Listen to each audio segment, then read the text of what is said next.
All right, so we're going to talk today about again, continuing with chapter 13 with ethers and epoxides. And what this particular portion of the lecture deals with are reactions that we can do with ethers and epoxides. So the last lecture discussed ways in which we can synthesize ethers and epoxides. This will talk about sort of reactivity of those species. So we'll start with ethers. And as I alluded to in the last lecture, these things are relatively non-reactive. And so again, that means that they make good solvents.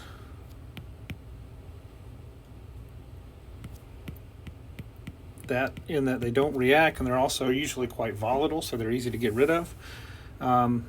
And then the other point of this is that there really are no synthetically useful reactions of ethers. Okay, so we have two that your book discusses, but only in brief detail, and we're not going to worry too much about them in this class. The first one is the HI-induced cleavage of ethers. So it turns out if you take an ether like this one, for instance, and you cook it up with enough HI, very strong acid, what you can end up doing is cleave that ether into the corresponding alkyl iodides that come from each carbon species attached to the ether. So you can actually break up and destroy the ether in this way. So the mechanism of this is pretty straightforward. We have lone pair electrons on the ether oxygen, and so they can act as mild bases. If we put in a strong enough acid, that HI can protonate the ether. And what that does is activate that oxygen as a reasonable leaving group. So if we protonate that oxygen, we've also, when we protonate that with HI, generate a new nucleophile. So we can do an SN2 reaction where we substitute out the alkyl group and we leave behind an alcohol. And that alcohol, similar basicity compared to the ether, that can reprotonate again.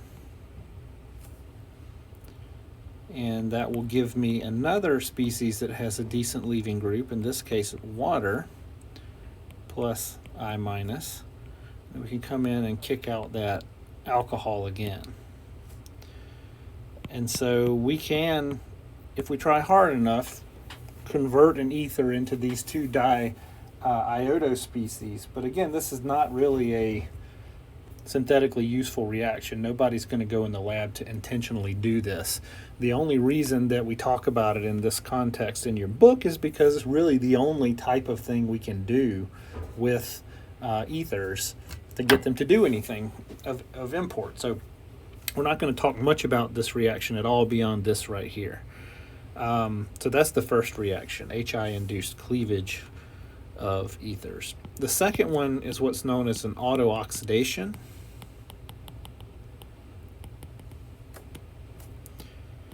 This is another reaction that we don't do intentionally, but this is sort of a chemical safety issue. So it turns out if you take common ethers like diethyl ether and they encounter enough oxygen in the atmosphere, they will undergo an autooxidation event to peroxides. So you can get these dialkyl peroxide species. And the problem with these is that these are explosive. Well, if I can spell explosive.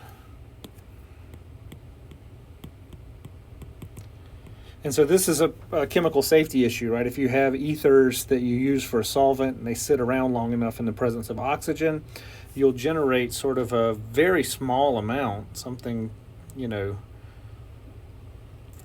5 to 10% of this material in the ether and that can actually explode and cause problems. So we actually do tests for solvent ethers to prevent this from building up and causing problems. So when we open ether in the laboratory, we have to use it within a set number of months to prevent this from happening. Okay, so those are the only two reactions that are that are typically discussed with ethers. So basically the conclusion with ethers is that they're not very reactive at all. Okay, so I wouldn't look out for many test questions about reactivity of ethers. Now, epoxides are a different animal. Because it's a three-membered ring ether, these are strained species, which makes them quite reactive with nucleophiles.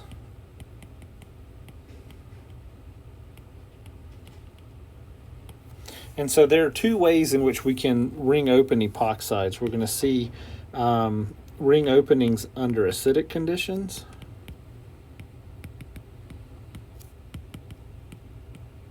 And we'll see more examples of ring opening in basic conditions. Okay, and what we'll find is that we have complementary reactivity in terms of what happens in each of these cases. So let's look at the examples of ring openings in acid. So we'll call that A, and then this will be B.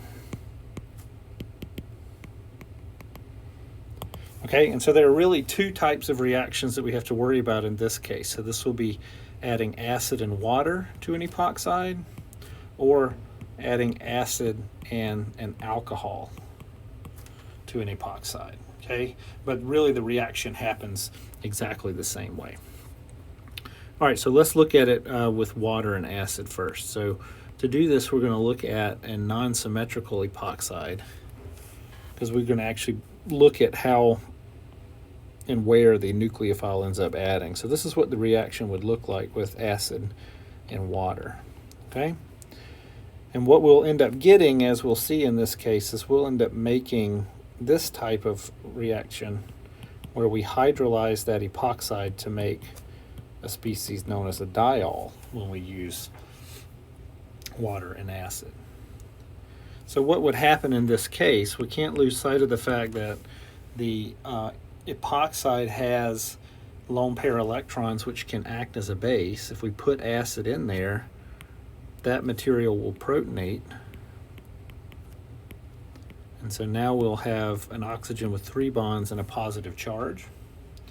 And so what ends up happening in that case, once we do that, is we'll start to see a buildup of partial positive charge on each of these carbons attached to that oxygen. But this carbon here over on the left will build up a larger density of positive charge because that carbon is more substituted.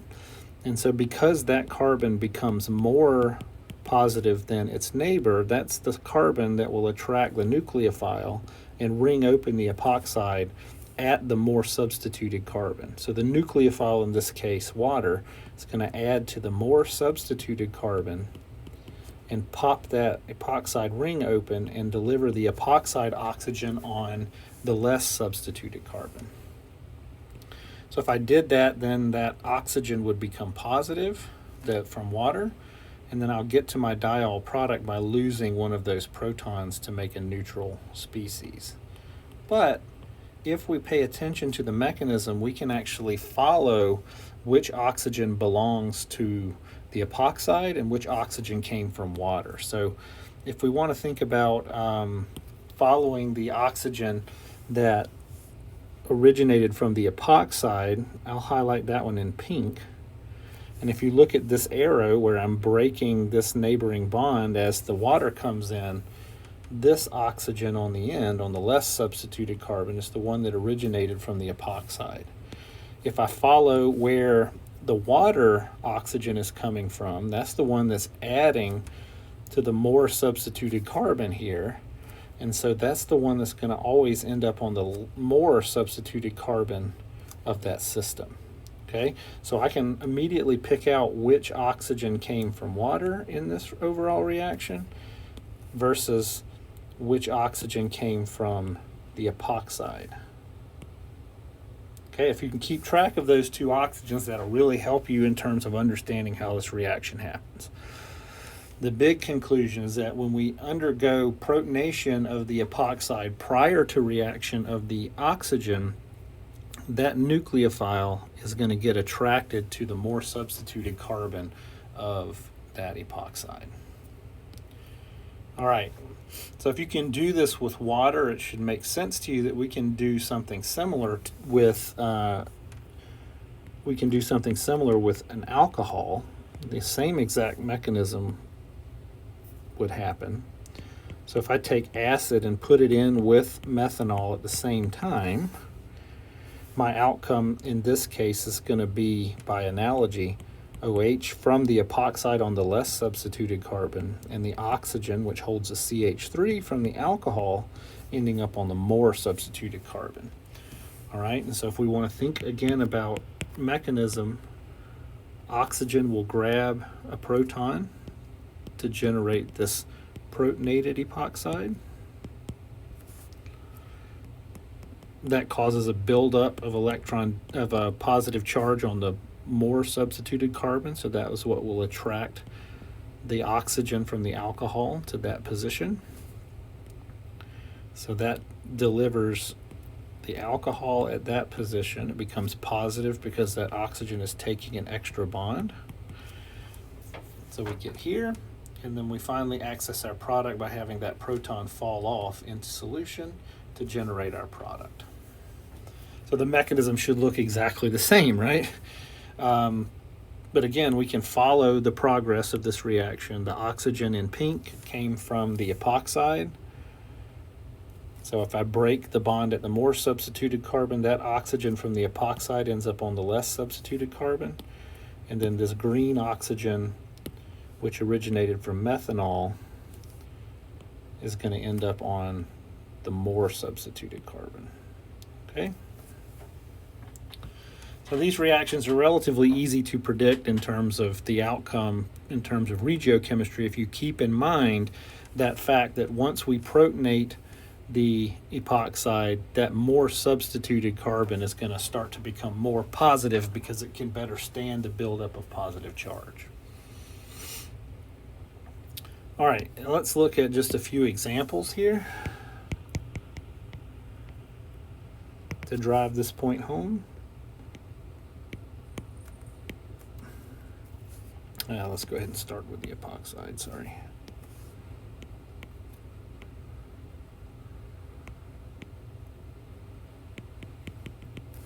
So if I start with this epoxide, and let's say I treat it with acid and ethanol in this case.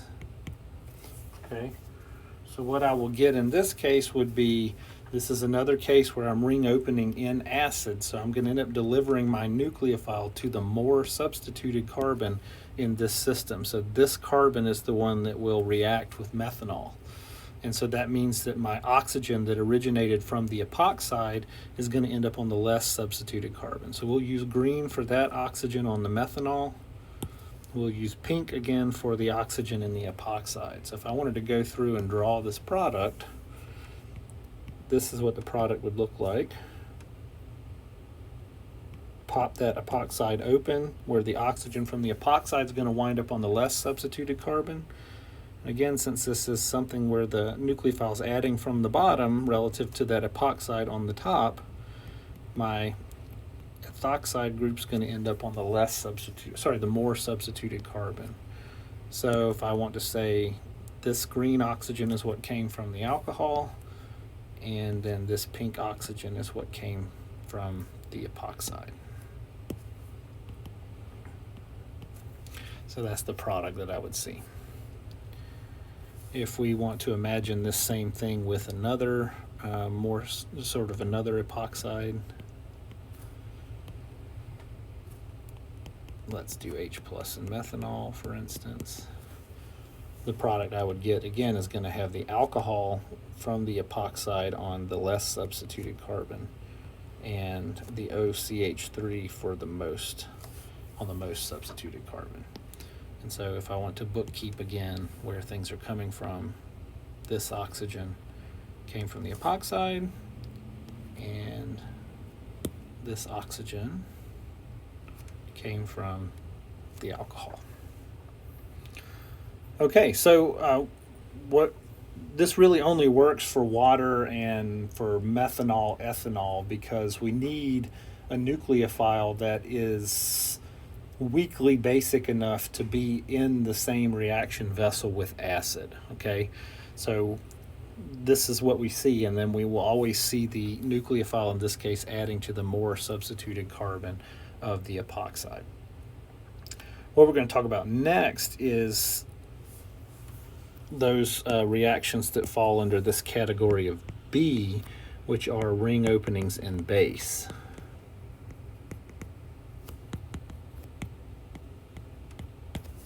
Okay, and so we have several of these that we're going to talk about. The first one that we'll talk about is going to be reactions that look like this, where we will have a negatively charged nucleophile in the first step, followed by acid in the second step. Or, so that would be with hydroxide, or we can do the similar thing with an alkoxide like sodium methoxide, followed by acid in a second step. And so what we will see in this case, if we go back to our original epoxide that's differently substituted, let's just jump right ahead into the sodium methoxide example. So this is the distinction, right? You can see that I still have acid in this reaction, but it's coming to the party in the second step, right? So right now, the nucleophile, which is in the first step, is separate from the acid, okay?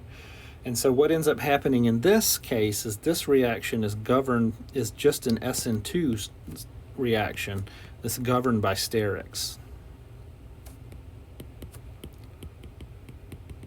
So what does that mean? That means under basic conditions, the nucleophile adds to the less substituted site.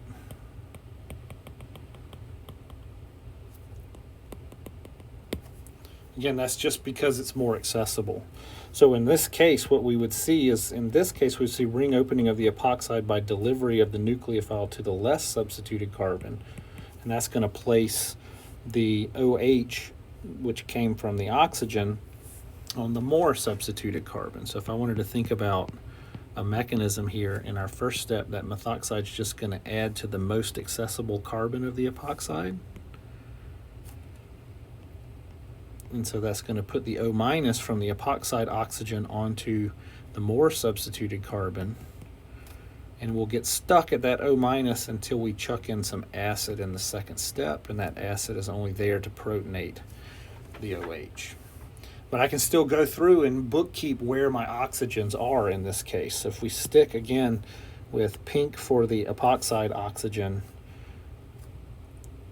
now since we're attacking the epoxide on the less substituted carbon, that oxygen that came from the epoxide is going to end up on the more substituted carbon. So we can keep track of that oxygen pretty easily. And if we go over here to green, my nucleophile oxygen, because it's adding to the more accessible carbon, is always going to wind up on the less substituted carbon.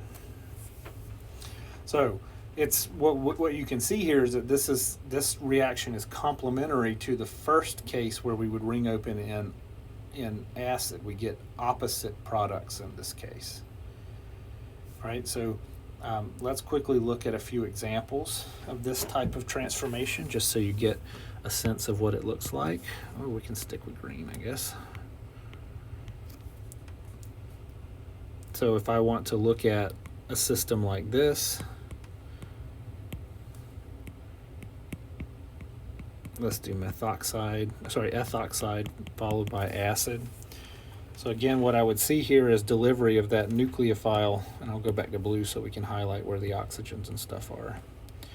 I'll deliver that carbon-based the alkoxide nucleophile to the less substituted carbon. That's going to place my oxygen from the epoxide on the more substituted carbon. Let me just trace over this so that we can put everything in the right colors. All right, so if I want to keep track of my oxygen from the epoxide, we'll put it in that pink. It ends up here. and then my oxygen that's green in the nucleophile is going to end up on the less substituted carbon. All right, let's look at one more example.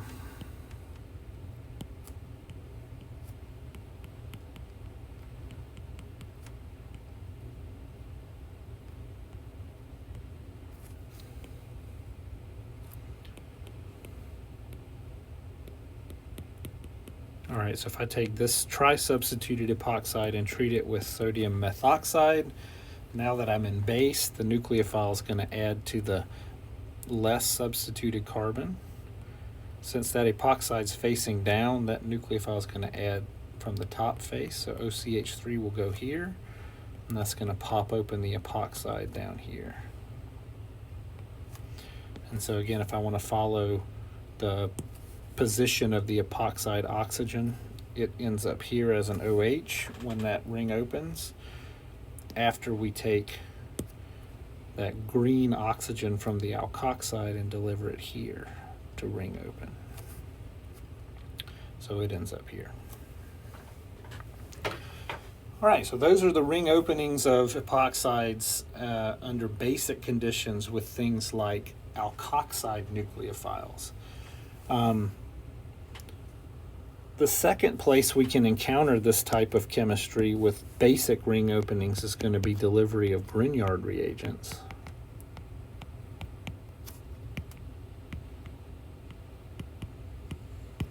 Remember, Grignard reagents have this structure of a carbon-based group attached directly to a magnesium and a halogen, typically bromine. And keep in mind, what that really means is that that carbon group acts as though it's a carbon negative. So this clearly is a basic nucleophile, and so they follow this same approach where they will ring open at the less substituted carbon of an epoxide. So if we go back to this same example, and I think about, let's say, what happens if I add in methyl magnesium bromide and then follow that up with H+. So again, what we have here is we essentially have a way of making this methyl anion negative charge. It's going to add, based on sterics again, to the less substituted carbon, and we'll dump those electrons onto the oxygen.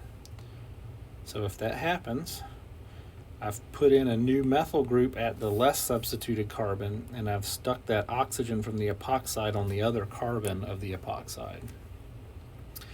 And I'll get stuck there until I throw in acid in my second step. That will protonate here and give me this alcohol product as the ring open product. So Grignard reagents act as basic nucleophiles, and so we have to add those in the first step.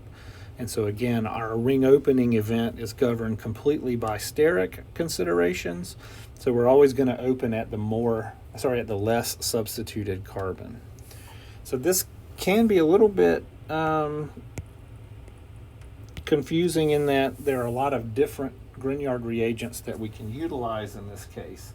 And so we can make a lot of different products with this. So let's just run through a couple of examples to kind of drive home the point of what we have to worry about here. So if I think about this material where we have a chiral epoxide, and let's say I want to add allyl magnesium bromide followed by acid. So remember, whatever that Grignard reagent is, wherever the magnesium is, we're pretending like we've made a negative charge there. So this really is what my nucleophile looks like. And then I would expect that material to add directly to the less substituted carbon of the epoxide. And so what that's going to mean is I will put my oxygen here. This is the new bond that I've formed to this carbon, this 3-carbon piece. So the biggest place people mess this up is counting.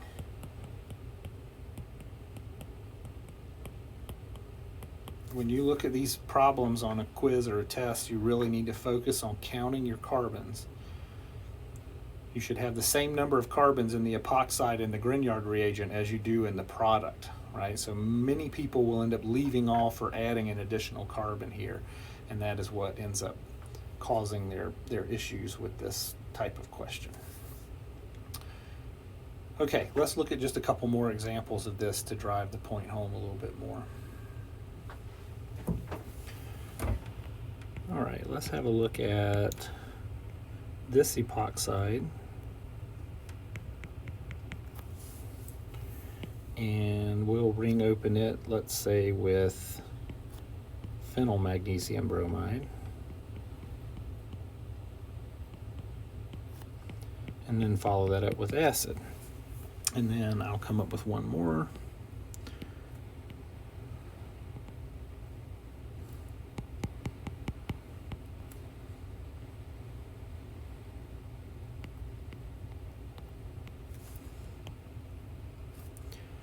And I guess we can just use methyl magnesium bromide with this one. Okay, so again, all we're doing here is we're going to add that carbon-based nucleophile to the less substituted carbon of the epoxide. And in cases like this, where we have indicated stereochemistry, we just have to keep in mind that that addition step is happening from the bottom or from the opposite side of where the epoxide oxygen is.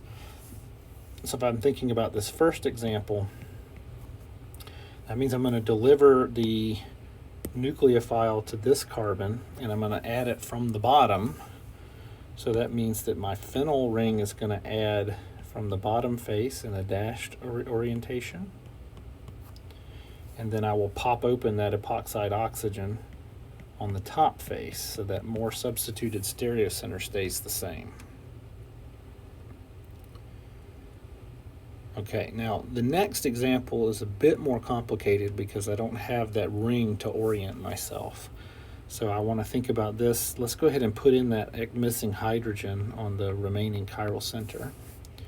If I just look at substitution pattern, this is the site where the nucleophile is going to add. And I'm going to imagine that methyl anion adding from the bottom face of that system, right?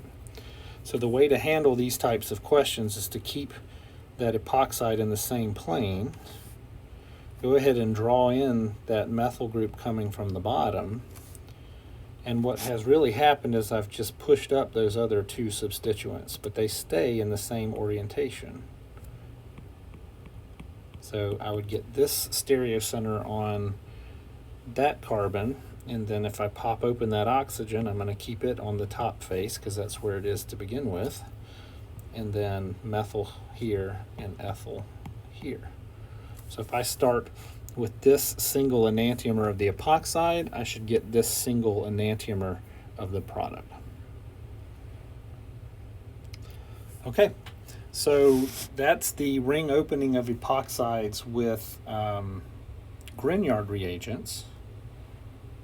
The other type of strongly negative charged nucleophile that we talked about in the context of ketone reactivity was hydride reducing agents.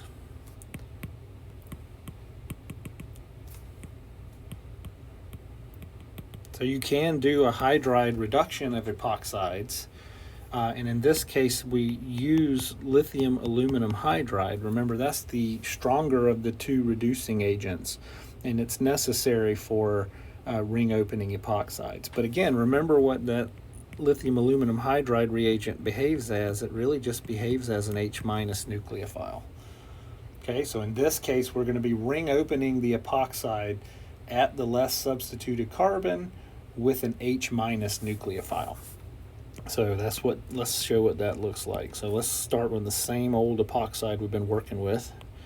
This is what this reaction will look like. Lithium aluminum hydride as the reducing agent in the first step, and then we have to add acid in the second step. So just like the last two examples, this is a ring opening event that's happening under basic conditions because I'm adding the acid in the second step.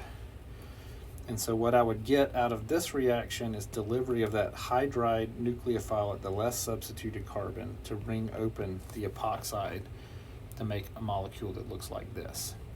So once again, I'm going to attack, because of the substitution pattern, this carbon, and I'm going to attack it with an H minus. That H minus is going to add there and pop the ring open. So there's where the hydrogen has added, and then this is the oxygen that I left behind from the epoxide. So I get stuck there until in that second step I choose to throw in some acid, and that acid is only there to put that proton back on the oxygen. So really this is very much the same reaction as the last one that we just saw, right? It is the same deal. I just am using an H minus nucleophile instead of a carbon nucleophile. Everything else pretty much the same. All right, let's see a couple of examples of that, and that will be the end of the story for epoxides.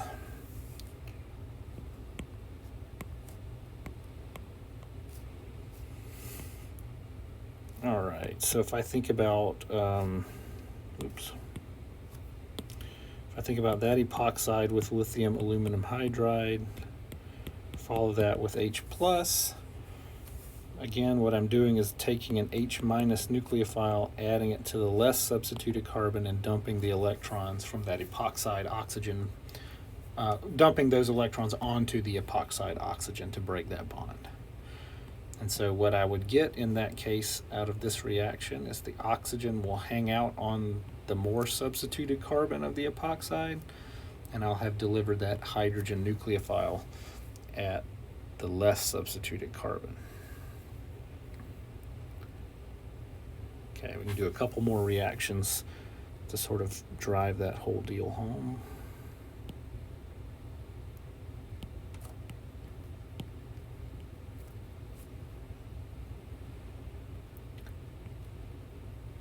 Sorry. All right, if I take this epoxide and I treat it with lithium aluminum hydride, man, my writing is falling apart here.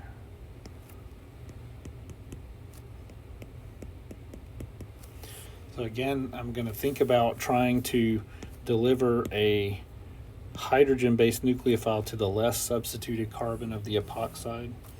And so what that would mean in terms of this product, I'm going to leave that oxygen in place on the more substituted carbon.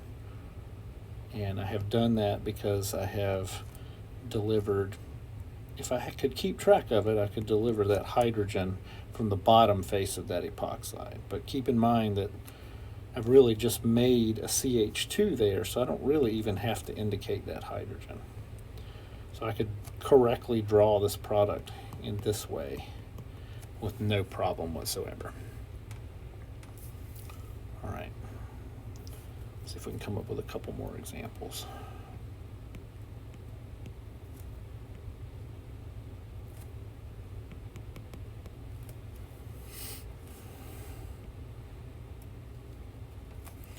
If I take this epoxide,